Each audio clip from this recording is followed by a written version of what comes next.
aspetto tutti in strada e tutti pronti per la rivoluzione. Grazie a tutti, mi raccomando, essere... Nella serata di Salvini, che per la prima volta partecipava a una festa di partito dopo l'inizio della crisi, a rubare in parte la scena al capitano leghista il governatore Luca Zaia, che appoggia le scelte fatte da Salvini declinandole in chiave veneta.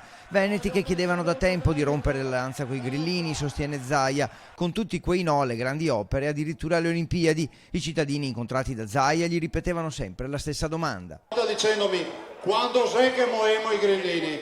Oh, che abbiamo fatto o no?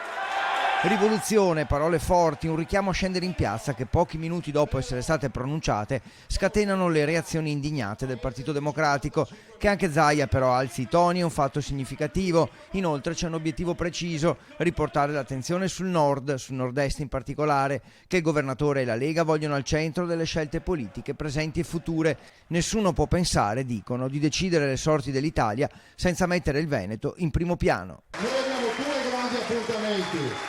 due grandi appuntamenti, il 15 settembre a Pontida e il 19 a Roma, e piazze deve essere piene, non si discute. Aspetto tutti in strada e tutti pronti per la rivoluzione. Grazie a tutti, mi raccomando, essere...